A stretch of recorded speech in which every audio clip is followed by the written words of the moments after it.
लेकिन जैसे ही इक़्तिदार रुखसत हुआ है तो अब दोनों के बयानात ऐसे आ रहे हैं, ऐसे लग रहा है कि इनसे बड़ा एक दूसरे का दुश्मन भी कोई नहीं है।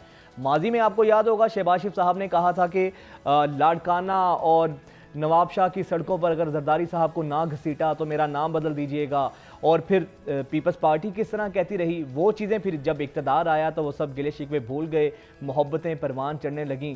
लेकिन अब एक दफ़ा फिर से जब ये इक़्तिदार से अलग हुए हैं तो एक दूसरे के खिलाफ बड़े तुंदो तेज़ जुमलों का तबादला हो रहा है।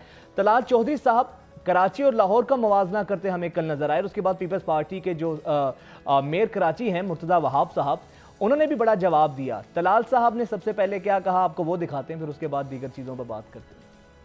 लेकिन हमने कराची को बहुत कुछ दिया है। वो शहर जो पूरे पाकिस्तान के बजट और पूरे पाकिस्तान के खजाने में को भर के देता है, उस शहर से कूड़ा भी नहीं उठाया जाता। वो शहर जो कमा कर देता है वो खुद बर्बाद है। आइए जरा लाहौर तो चलें किसी वक्त, यहां से कोई कूड़ा नहीं उठाता और लाहौर की सड़कें धोई जाती हैं। तो जनाब यहाँ से कोई कूड़ा नहीं उठाता, लाहौर की सड़कें कोई धोई जाती हैं। तो ये तलाल साहब आपको तब क्यों नहीं याद आया कि जब वो आपके साथ शरीक इक़्तिदार थे, इक़्तिदार के मदे तो आप मिलकर लूटते रहे हैं, और अब आवाम को बेवकूफ़ बनाने के लिए, क्योंकि इलेक्शन लड़ना है तो एक दूसरे के मुकाबले में लड़ना है। पंजाब में पीपल्स पार्टी और PMLN आमने सामने होंगी, सिंध में भी यही माहौल होगा। अच्छा, फिर इनकी रिबर्टल में मुर्तज़ा वहाब साहब ने भी इसका रद्द-ए-अमल दिया है, वो क्या कहते हैं वो भी मुलाहिज़ा कीजिए। छोड़ दीजिए, हमें काम करने दीजिए, हम काम कर रहे हैं, काम करेंगे। मैंने कल भी कहा था, आज भी कहता हूँ कि मैं मियां नवाज शरीफ साहब का एहतराम करता हूँ। मुर्तज़ा वहाब साहब कहते हैं कि कराची बहुत बेहतरीन है, तलाल चौधरी साहब कहते हैं कि लाहौर बहुत बेहतरीन है, दोनों दावा करते हैं। सीनियर सहाफ़ी फवाद अहमद साहब हमारे साथ मौजूद हैं। लाहौर और कराची पर बड़ी गहरी नज़र है, यहाँ की सियासत को भी बहुत करीब से देखते और समझते हैं, यहाँ के जो मारूजी हालात हैं उन पर भी उनकी बहुत गहरी नब्ज़ है। बहुत शुक्रिया फवाद साहब, welcome to news morning. Sir, ये क्या इक़्तिदार से जैसे ही अलग होते हैं इनको एक दूसरे में खामियां भी नज़र आने लगती हैं, एक दूसरे के अवाम का दर्द भी जाग जाता है। लाहौर वालों के हुक्म, जो लाहौर के हुक्मरान हैं तख्ते पंजाब के, उनको सिंध का, कराची का बहुत ज़्यादा दर्द जो है महसूस होने लगता है। वही सूरत हाल सिंध वालों के साथ है। ये क्या सर बड़े अवाम का दर्द जागता है, या अब अवाम को फेस भी करना है तो इसलिए फेस सेविंग के लिए ये सारी बातें और बयानात अब सामने आ रहे हैं? अच्छा, बहुत शुक्रिया वजाद।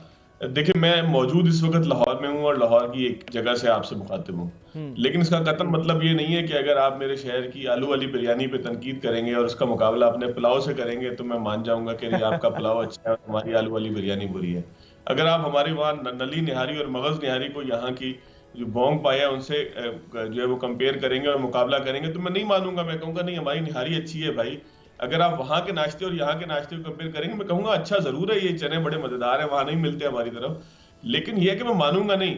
लेकिन अगर मेरिट के ऊपर बात करें, सियासी मामलात की बात करें, तो जाहिर है कि मुनाफकत करना, झूठ बोलना, उसमें कोई बायसनेस दिखाना, ये बहरहाल नाज़रीन के साथ भी ज्यादती है और अपने आप को भी बेवकूफ़ मुतरादिफ है। जाहिर है कि हम लाहौर में मौजूद हैं, लाहौर में क्या कुछ है, कराची में हम रहते हैं, कराची में क्या कुछ देखते हैं, क्या कुछ महसूस करते हैं जो यहाँ पर हमें महसूस नहीं होता।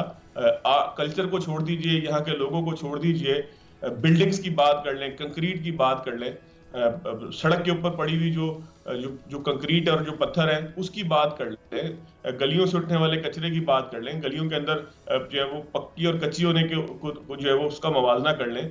उन तमाम चीजों की तरफ जब हम जाएंगे तो जाहिर है कि हमें ठीक बात करनी पड़ेगी, सच बोलना पड़ेगा, सीवरेज के मामला सच बोलना पड़ेगा।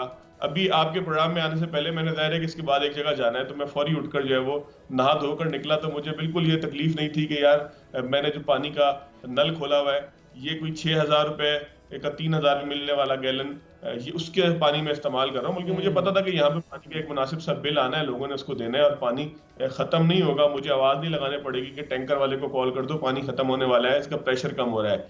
ये जिन इलाकों की मैं बात आपसे कर रहा हूँ कि जिन इलाकों में मुझे पानी 6,000 रुपए का 3,000 गैलन खरीदना पड़ता है, वो कोई और इलाका नहीं, वो कराची का सबसे पोश इलाका है जिसको जिला जनूबी का दिल और डिफेंस कहा जाता है। मैं आपसे कोई कच्चे इलाके की बात नहीं कर रहा, मैं बेचारे कोरंग लोगों की बात नहीं कर रहा कि जो लाइन में खड़े होकर एक एक बाल्टी पानी लेते हैं कि कब वाटर बोर्ड का टैंकर आएगा, वो नलका खोलेगा, एक बाल्टी या हमारे घर में मौजूद ड्रम जो है उससे हम भर कर ले आएंगे। बहरहाल बात तवील होती जाएगी, उस तरफ आते हैं आहिस्ता आहिस्ता कि जो आपके सवाल से मुतालिक था। देखिए 2008 में जब मोहतरमा बेनज़ीर भुट्टो का 2007 दिसंबर में इंतकाल हुआ, 2008 में इलेक्शन हुए, इलेक्शन के बाद भी बड़ी मोहब्बत परवान चढ़ी थी, नून लीग और पीपल्स पार्टी ने मिलकर हुकूमत बनाई थी। लेकिन साजिश इंडिया का बीच चौराहे पर जो फूटी, वो हमने देखा कि कुछ अरसे बाद नून लीग जो है वजारतों से अलग हो गई। बुनियादी तौर पर तो एक साहब थे यहाँ पर कि जिन्होंने मुल्क में आइन कानून हर चीज की जो धज्जियां बिखेर दी थी। अगर उनको रोकना था तो इन तमाम सियासी जमातों को आपस में मिलना पड़ता। मैं बड़ी सख्त जुमले उनके लिए कह रहा हूँ कि जो इस वक्त अटक जेल में कैदी नंबर 804 है, लेकिन उनकी सियासत के अंदर मतलब वो जिम्मेदार थे इन तमाम लोगों को आपस में बिठाने का। वो अगर जहां के वाकयात के जिम्मेदार हैं, वहां वो इसके भी जिम्मेदार हैं कि जिनको वो चोर कहा करते थे, जिनको वो डकैत कहा करते थे, जिनको वो अवाम का लुटेरा कहा करते थे, जिनके लिए वो कहते थे कि इन्होंने अवाम को कुछ नहीं दिया, उन्होंने मौका दिया कि वो तमाम लोग आपस के अंदर बैठे, इत्तेहाद बनाए, 14-15 जमातें आपस में मिलकर हुकूमत बनाए। और हुकूमत निकलने के बाद तो यही होता है। आपने बड़ी खूबसूरत बात की कि बड़ी मोहब्बतें परवान चढ़ती थी। मियां शहबाज शरीफ साहब कहा करते थे कि जी नवीद कमर साहब को हम अपनी पार्टी के अंदर ले लेते हैं, और बिलावल साहब ने जवाबी तौर पर कहा कि शहबाज साहब आप भी हमारी पार्टी में आ जाएं। ये वही शहबाज साहब हैं कि जो जरदारी साहब का पेट फाड़ के लूटी हुई दौलत निकाल रहे थे। ये वही शहबाज साहब हैं बादशाह और लाहौर की सड़कों पर जिनको शहबाज शरीफ साहब जीतने की बात कर रहे थे। लेकिन ये एक साहब और भी हैं कि जो इस वक्त अटक जेल में है, वो कहा करते थे कि परवेज इलाही पंजाब का सबसे बड़ा डाकू है। तो सियासत के अंदर इस तरह के मामलात होते हैं। वो डाकू आज उनकी पार्टी का सदर है। बहुत सी बातें ऐसी होती हैं कि जिसको आप इक़्तिदार में जब होते हैं, जब साथ होते हैं, तो वो तमाम बुराइयों के ऊपर एक पर्दा जो है वो फिर जाता है, कारपेट के नीचे गंद चला जाता है और आपको पता नहीं लगता क्या हो रहा है क्या नहीं हो रहा। जहां तक बात आ जाए तलाल चौधरी साहब और फिर उसके जवाब में जवाबुल जवाब मुर्तजा वहाब साहब ने, मुर्तजा साहब मेरे जाती दोस्त हैं और जाती दोस्तों के हवाले से हमेशा एक सॉफ्ट कॉर्नर मौजूद होता है कि उसके ऊपर जो है वो कोई उस तरह की तनकीद ना हो। लेकिन बदकिस्मती अगर जो है वो कराची के 2 करोड़ 3 करोड़ शहरियों की हो और उसका मवाजना किया जा रहा हो 12 करोड़ की दारुल हुकूमत लाहौर से, तो ज़ाहिर तकलीफ तो एक पहुंचती है कि मैं कराची के अंदर मौजूद हूँ, मैं टैक्स भी पे करता हूँ, लेकिन मुझे वो सिविक सहूलियात नहीं मिल रही। मैं को ये नहीं कह रहा कि मेरे शहर के अंदर जो है वो एक उड़न खटोला उड़ना चाहिए कि जो मुझे बिल्कुल बेसिक नेसेसिटीज हैं, बिल्कुल बुनियादी मुतालिबात हैं, ये कोई लग्जरीज तो इसमें नहीं है शामिल। मैं ये कह ही नहीं रहा ना कि आपसे कि हमारे यहाँ केबल कार चलनी चाहिए या उड़न खटोला एक होना चाहिए। आपके यहाँ रिंग रोड है तो हम रिंग रोड के बजाय जो है वो एक हवा के अंदर एक रिंग बनाएंगे कि जिसके ऊपर हम उड़ के जाया करेंगे, बैठेंगे। मैं तो आपसे बात ही नहीं कर रहा, मैं आपसे बुलेट ट्रेन की बात ही नहीं कर रहा, मैं तो आपसे मेट्रो ट्रेन की बात भी नहीं कर रहा। मैं तो ये भी नहीं कहता कि कराची लाहौर और कराची के दरमियान ये भी बड़ा फर्क है कि यहाँ पर जो पूरे शहर को मेट्रोज कवर करती हैं और वहां पर जो है वो ग्रीन लाइन चली जो खुद पंजाब से भाई आपकी तो सर्कुलर रेलवे भी थी, वो भी नजर नहीं आ रही। फिर बड़ी एक पिंक बस सर्विस भी शुरू की थी पीपल्स पार्टी ने, उसका क्या बना, जरा उस बारे में भी तो बताइएगा सर। अच्छा देखें, जो चीज अच्छी है उसको अच्छा ही कहा जाएगा। उसके ऊपर तनकीद से प्रेस करना, उसकी तारीफ करना बेहतर है। देर आया दुरुस्त आया। ये जरूर हुआ कि शर्जील मेमन साहब जब वजीर बने तो उन्होंने आने के बाद बहुत से काम किए। उसमें कराची में जो रेड लाइन जिसको आप कह लें, और उसी रेड लाइन के ऊपर कुछ पिंक बसेस जो चल रही हैं, ये कराची की जो इस वक्त मास ट्रांजिट सिस्टम जो भी उसको नाम दे लें उन्होंने, जो भी पीपल्स पार्टी ने नाम दिया हो, बहरहाल वो बहुत अच्छे तरीके से चल रही है। हुकूमत जाने के बाद भी ऐसा नहीं हुआ कि सड़कों से बसें गायब हो जाए। हाँ, मुझे वो सफेद बसें थोड़ी सी कम नजर आती है, मुझे इल्म नहीं है, मैं एक आम शहरी की हैसियत से कह रहा हूँ, मेरे पास उसकी रिपोर्ट नहीं है। लेकिन जो सुर्ख बसें थी वो अपनी पूरी तादाद में नजर आती हैं सड़क पे। जाहिर है कि जब आप गाड़ी में जा रहे होते हैं तो दाएं और बाएं आपको बसें नजर आ रही होती हैं। पिंक बसें भी चल रही हैं, उनके रूट्स में भी इजाफा हो रहा है। यूनिवर्सिटी रोड के ऊपर जो प्रोजेक्ट है वो भी तेजी से चल रहा है, जिस तरह जो आप समझ लें मेट्रो का जो प्रोजेक्ट है। ग्रीन लाइन का भी इतला है कि वो भी ठीक चलती है, लेकिन वो ज़ाहिर है कि फेडरल का प्रोजेक्ट है। मुझे सर एक बात समझ नहीं आती कि कराची से हमारे हुक्मरानों की दुश्मनी क्या है। हुक्मरानों को तो चले साइड पे रखें ज़रा, जो मकामी लोग हैं जिनकी सियासत का महवर और मरकज़ कराची रहा है, जैसे MQM है, हमेशा से MQM ने ही, कराची ने MQM वालों को ही मैंडेट दिया, या माजी में कभी जमात इस्लामी हुआ करती थी, उसके बाद भी हमने देखा। लेकिन पीपल्स, फिर उसके बाद हमने देखा कि पहली दफ़ा इलाकाई जमात से बढ़कर लोगों ने पाकिस्तान तहरीक इंसाफ पर अंधा एतमाद किया। कराची के अंदर आप देखें कि बिल्कुल क्लीन स्वीप किया PTI ने, लेकिन उससे भी कराची वाले मायूस हुए हैं। तो सर क्या वजह है, कराची के अपने भी लोग कराची को डिसोन करते हैं, सिर्फ अपने मंशूर की हद तक या नारों की हद तक तो कराची का जिक्र करते हैं, लेकिन विफाकी हुकूमत हो या कराची के मुकामी सियासी जमातें हों, कराची के मसाइल तो जो कि तू ही हैं सर, सिर्फ बातों की हद तक ही नज़र आते हैं।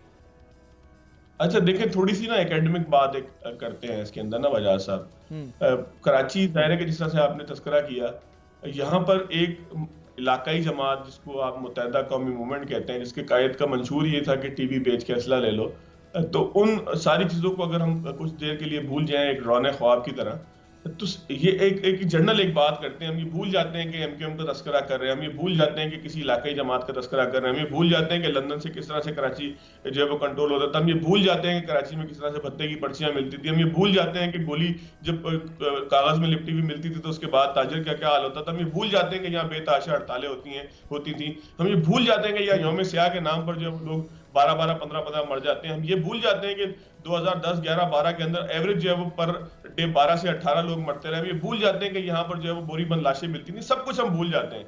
लेकिन हमें एक चीज याद रखनी चाहिए कि जो इलाकाई पार्टियां होती हैं, छोटी छोटी सी इस तरह की एमक्यूएम नुमा पार्टियां होती हैं कि फिर जो मिलिटेंसी की तरफ चली जाए, वो छोटे छोटे हकूक के ऊपर जो है वो अपनी तहरीकें चलाया करती हैं। हकीकत ये है कि मुत्तहिदा कौमी मूवमेंट एमक्यूएम ही है जिसके कायद जो है वो लंदन के अंदर तशरीफ फरमाए हैं, वहाँ आराम कर रहे हैं और जो कहते हैं कि मैं कभी वतन से भागा नहीं, और खुद वहां पर मौजूद हैं, और वो बड़े हैरत से कहते हैं कि जी मियां वतन से भाग गए, हालांकि वो खुद भी वहीं पर बैठे हुए, उनसे चंद कदम के फासले पर। इस सारी सियासत को छोड़ दें, मसला ये है कि इलाकाई जमातों की बका ही इसमें है कि वो छोटे छोटे मसाइल के ऊपर बात करते रहें।